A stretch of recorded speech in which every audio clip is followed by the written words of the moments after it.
Let's all go to the lobby. Let's all go to the lobby.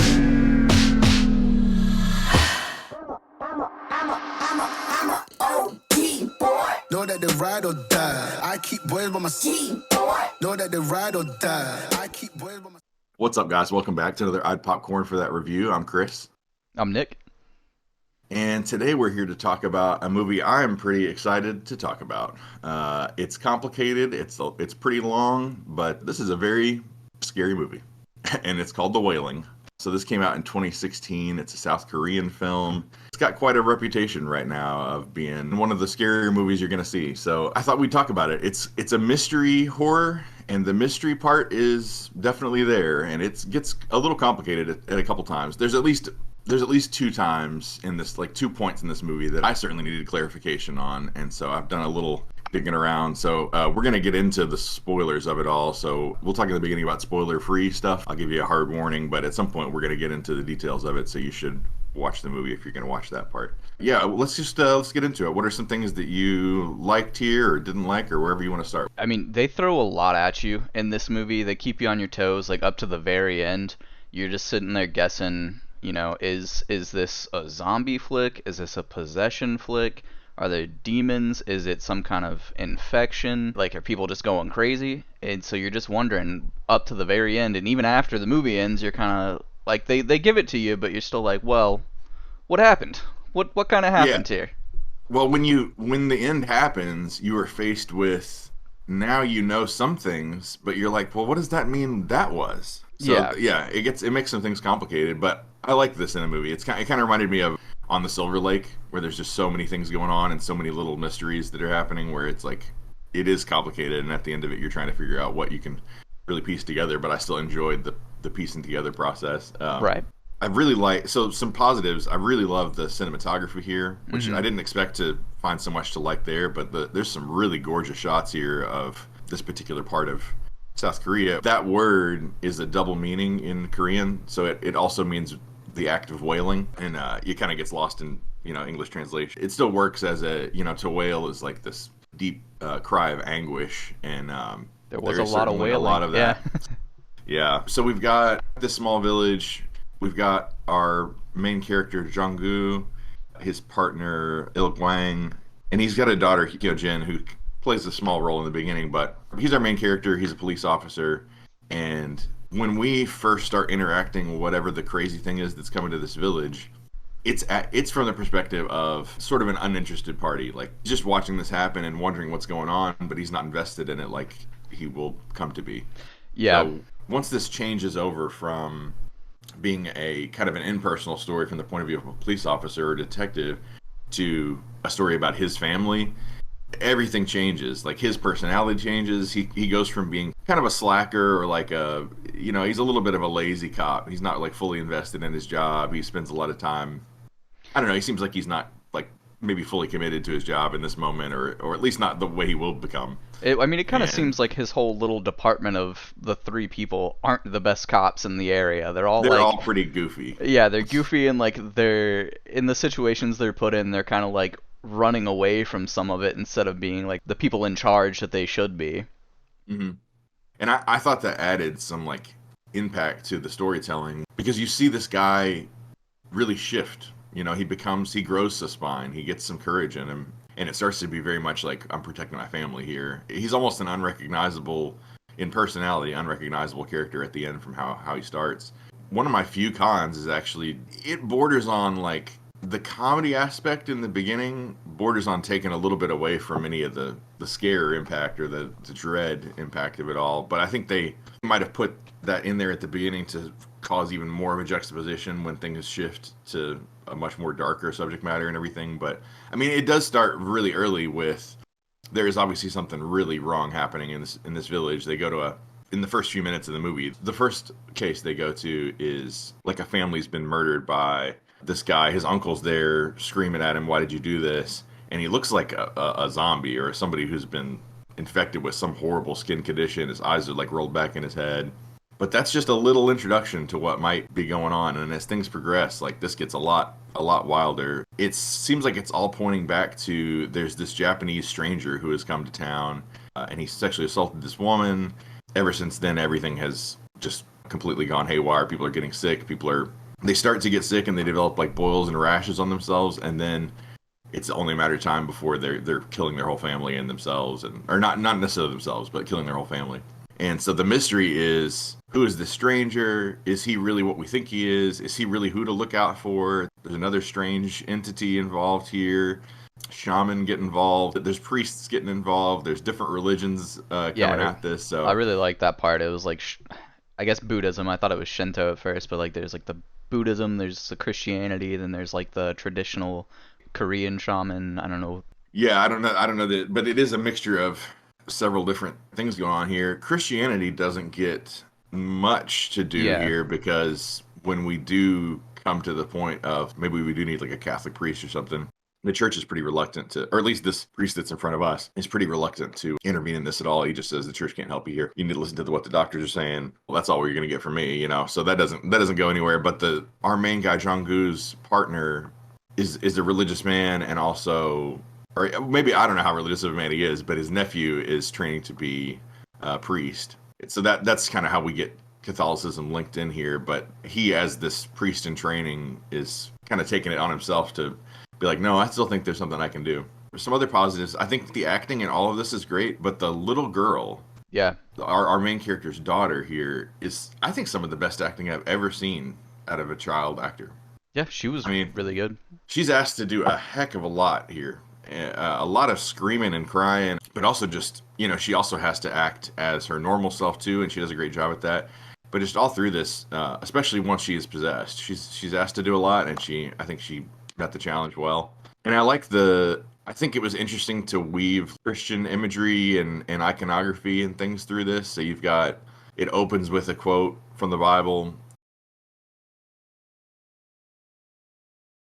about the resurrected Jesus seeing his apostles for the first time and saying, like, feel my hands and feet. Ghosts, I can't be a ghost. Ghosts don't have hands and feet and bones and flesh and everything. So that kind of gives you an idea of, you know, we're going to be dealing with ghosts who have flesh and bone. But there's a lot of religious imagery. So there's the betrayal of Jesus by Peter in the Bible is sort of heralded by a rooster crowing 3 times. That happens in this movie. It's a little bit of different context, but that's definitely a biblical thing. There's a scene with locusts. And I wonder if there is some sort of biblical link with crows or something.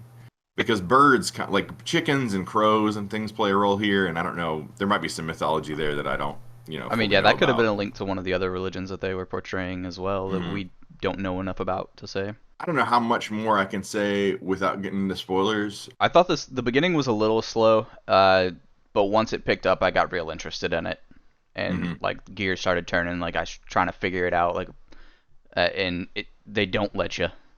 It takes some homework to figure out the full mystery here, and I think there's still some things that you're not going to be able to fill in entirely. You just have to kind of. I think from reading some of the stuff that the director said about this, I think this sort of came out of him dealing with some tragedy in his life where there's like multiple deaths happening, and they're not accidental or sickness or anything like that, like maybe murders, but he was dealing with all this trauma happening at once, and it makes you start to question, like, is all of this really just random? I mean, why is this all happening to me or my family or whatever? Hmm. And it took him down a journey of asking questions within his religion and outside of his religion, and just asking bigger questions and seeking help from anywhere he can out of desperation.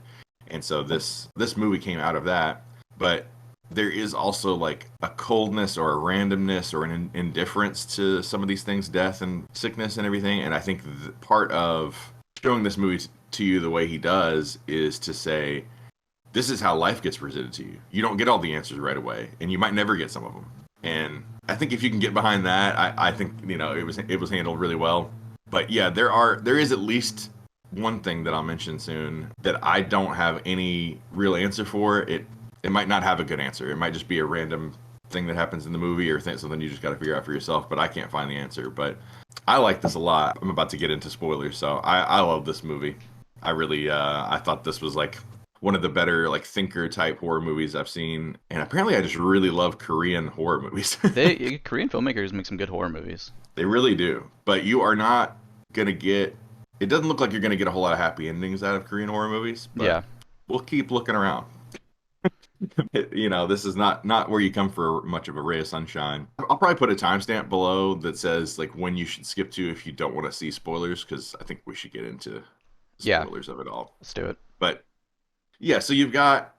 Tell me how confused you were or whatever, but they are intentionally misleading you here. But you've Yeah. got this stranger Japanese man who it looks like everything points to him being the source of evil. He's seen multiple times eating deer carcasses, face buried in a deer carcass in the woods, blood all over his face, glowing red eyes.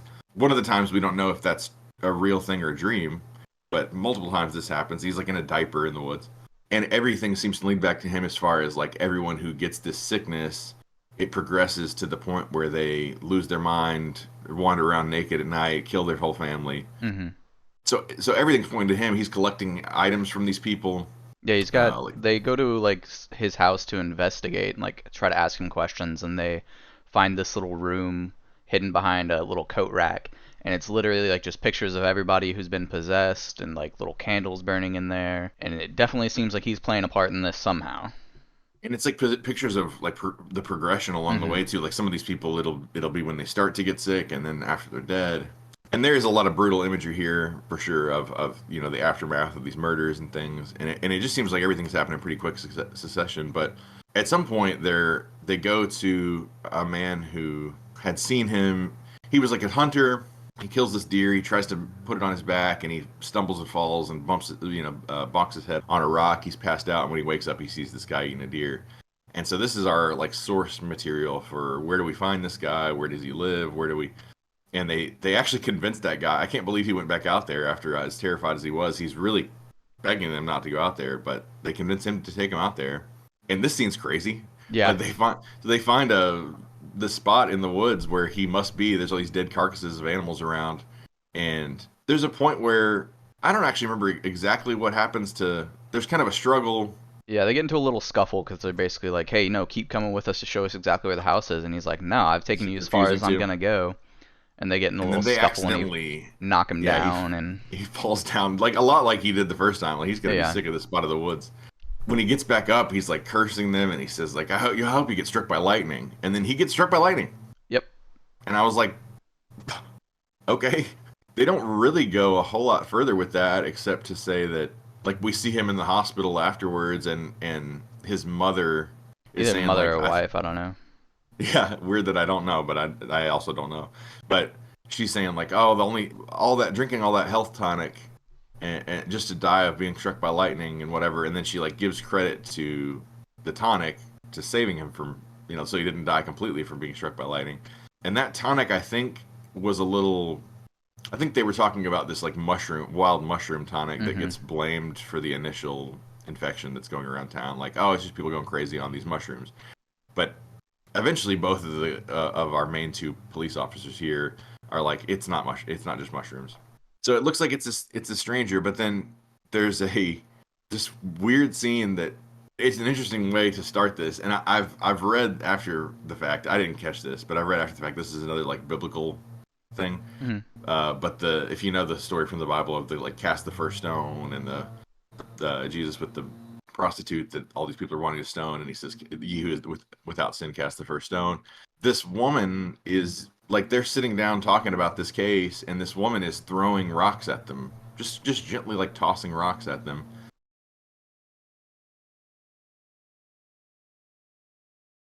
And whenever Jungkook's partner goes away, she comes up and says she knows exactly what the source of all this evil is, what's been happening. She saw people. She was right there when people were killed. There's this Japanese man is this ghost. He goes around. He wants to just drain people of their blood, and so now we're pretty much sure that the Japanese man is the problem. He goes to look for her. He calls his partner and says, "We've got a witness now. You got to come back out here and talk to this witness." But by the time he gets out there, she's nowhere to be found. So we don't know where she's gone, and she seems she's certainly unusual. Then when we do finally go out and meet this Japanese man, I think this is the first time we meet him. He's got this giant Cane Corso dog that's like extremely vicious and just chained to a rock, like loosely chained to a rock. He confronts this man, and the man is just tight-lipped the whole time. The Japanese man is just tight-lipped the whole time, won't really say anything, and they don't speak the same language anyway. He brought the priest along as a translator, but the little bit that he can get across, you know, we've gone back now to see if we can see the pictures again and the shrine and all this and confront this man about what he's done. But all the pictures are gone. He even freely says that he's burned all of them. They're gone. There's no more left in the fireplace. So Jung-gu is at desperation mode trying to save his daughter, and he just goes crazy smashing things with a pickaxe, and the dog gets free, attacks him, and he kills the dog, and then comes out and says, like, yeah, I know you saw what I just did. The guy doesn't react at all. He's like, I know you saw what I just did, and if you don't want to end up like him, you need to get out of here. And so this is the point where he's really like a very different character and grown a spine and everything. A shaman gets involved. There's a lot to say about the shaman and everything. I'll just breeze through that and just say that they end up getting a shaman involved to try to break this hex, and he determines this is a very evil spirit, and it's going to take a lot to break this hex. He's got to put a death hex on the spirit. This is the part for me that, knowing the full movie, was probably the most confusing. Do you see why this might be? Yeah, now when you started talking about it, I was like, wait a second, yeah. Because, you know, like I said, full spoiler, we're going to ruin the whole thing. But if you've seen this movie, you might want to watch something like this and find out what is actually going on, because the movie does eventually try to confuse you about who is bad and who is good. We know there's a demon or a ghost or something, Satan maybe, tormenting these people, and kind of especially this family or at least that's how it feels from the perspective of the movie. When the shaman does the death hex, it looks like it just about kills the Japanese man, and he, at the same time that this death hex is being done, is doing his own ceremony. He's got chickens, he's bathing in a waterfall, he's chanting and doing instruments and dancing and slitting chicken throats. Which, by the way, there was no animals actually killed in this movie. Okay. So that was all like either CGI or they worked with like animal trainers to make sure no animals got harmed. So the worm at the beginning of this is the only animal killed. Right. It looks like it almost kills the Japanese stranger, and then while all this is happening, it's also like tormenting the little girl, and Jung-gu can't deal with it anymore, and he just goes out and starts freaking out, turning over tables, and just demands that the shaman stop. And he just stands there for a second, and I thought he was gonna freak out because the guy's got like a hot temper. He just stands there for a second, and then it looks like when we cut back to our Japanese man, and it looks like he's waking up from almost being killed by this, but I guess the curse didn't work, and he's lived through it, and he seems very different after that. Like, he seems more human, less like this quiet demon. He's like more like in fear almost. I think I have an explanation. Do you think you know what's going on here? Because I think I do know what's going on. Not entirely. So by the end, it looks like it's pretty clear that the shaman is almost like a familiar, or he's working with the Japanese man who is the evil spirit. Right. And we've got the woman in white who said she saw who knows what's going on, and she saw this happening, and it looks like she is a benevolent spirit. Maybe she's possessed by a benevolent spirit, but it looks like she's a force for good. She's trying to stop this from happening. But the thing that makes that confusing is this scene that we just talked about, where you've got these two death hexes, or a death hex being put on this Japanese man, and then him doing a spell of protection spell, or he's trying to fend off that death hex. And it's like, why was that all going on if the shaman was working with him? And I think that the answer is that was presented to us in a way to mislead us, but what's really going on is they're doing two unrelated ceremonies at the same time, and neither one is what you think. So the shaman, the ritual he's doing is to remove all the spells of protection off of the little girl and their family. And when he stabs that wooden totem thing, that's like a Korean thing that they put outside of, like, at the front of villages to ward off evil spirits. That thing that he's stabbing is like the largest, like the biggest protective totem that they have, that he stabs at the end. And they just line it up in the movie that way so that it looks like every time he nails one of those stakes into that totem, it's actually hurting the Japanese man. But the Japanese man's doing his own spell. So none of this is to kill that Japanese man. This isn't a death hex at all. It's removing protection from this girl. Even the crow in the soy sauce jar at the beginning is a protection spell that the woman in white put there. Oh. So all the crows are imagery of protection spells, actually, that were put on families beforehand. Okay. And then both spirits, both the good and evil spirit, collect things from people And in the case of the evil spirit, the Japanese man, he's collecting something from the bottom half of them, like their shoe or something like that. And that's to get them cursed like this. And at the same time, when the good spirit, the woman in white, is aware that these people have been cursed, or maybe is aware that they're a target to be next, I don't think it works like that. She collects something from them from their top half. So that's why she collects the little pink hair barrette. Like everyone that she's collecting stuff from, it's to protect them, and it's the top half of them. So I thought that was kind of interesting imagery. Like he collects things from the bottom half because he's evil, and she collects things from the top half because she's good. Okay. But the spell that he's doing, so he sees the corpse of one of the victims of all this. This guy's just killed his family, and he's dead in this truck. And he puts candles all around the truck, and he takes a photograph of the man and puts that on like a shrine, and he's praying over all this. And this is like a transference spell. So he's actually all the chanting and all this that he's doing over that photograph. He's trying to the demon or the ghost that's in this Japanese man. He's trying to put into this corpse in the truck. And when that Okay. succeeds, and he wakes up from what we thought was the spell not killing him, the reason he looks so terrified and everything is that guy who was dead now awakening in the body of this Japanese man. And when he goes out to the truck and he doesn't see his body in the truck, he freaks out, not because the spell didn't work or something, because he's the guy who was in the truck. I And he's didn't like, I where didn't is get that guy that. now? Okay. So the transference spell works. The zombie that's running around is the evil spirit now. Okay. And That's the my man who's being chased by the woman in white and everything, and ultimately, they're all chasing him to kill him and everything. All these people, all the good guys are chasing him to kill him. The reason he's running and in fear and everything is this is just a guy now. And then this is the weirdest part, and I won't spend too much time on it, but just they're driving away and he falls off the cliff and hits their windshield, and I don't really know why that happens. If he's thrown, if he just falls, I don't know what happens exactly. But he falls, hits their windshield, and they pick him up and throw him over the cliff. And that action of throwing him over the cliff, they're killing an innocent man now. It's not the evil guy. And that was the sin that causes all the protection and everything to be completely lifted off Jong-goo's family. And it's toast now. Because, I really like the line that because Jong-gu kind of asked the benevolent spirit like, why my daughter? Why is this happening?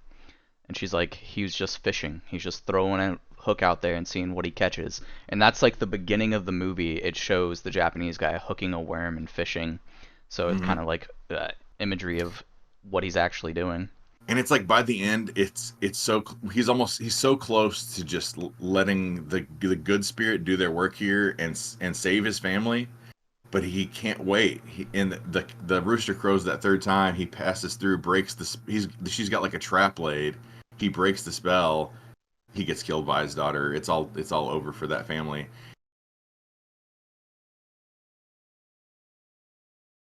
And you get the idea that like she's tried this every time she tries this, and no one can just wait. But you're still kind for of the trap to work. even as the viewer, you're still kind of wondering: is she good or is she trying to hinder him from saving his family? All of these spirits, both the good and bad spirit, kind of refuse to give people much information about themselves, and it certainly makes her not look good. Yeah. But I think she is good. It's just She can't I don't know why interfere she like wouldn't. wholly or something, maybe. I don't know why she wouldn't help him understand more about what's going on here. Say what she is, and I guess they just think that he won't understand, or they know that he won't understand. But yeah, it ends very, very darkly, and like I said, it did not go well by the end. But yeah, there's a lot to chew on here, but that helped me understand it a little more, because I did not understand the death hex scene. I didn't understand why the Japanese man looks so scared when he wakes up. So I had to look up a lot of this stuff to kind of figure out what's going on here. But honestly, one of the most impressive horror movies I've seen in quite some time. So we've gone too long. Let's score this thing. What do you give this?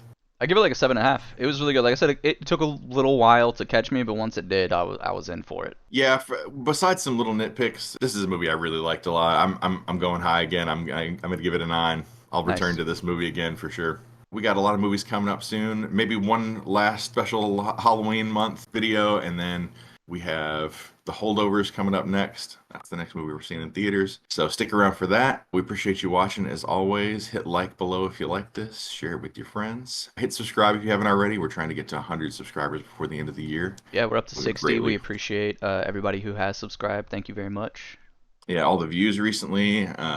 Yeah, like what we're seeing. So we will see you in the next one, guys, and appreciate you watching as always. See ya.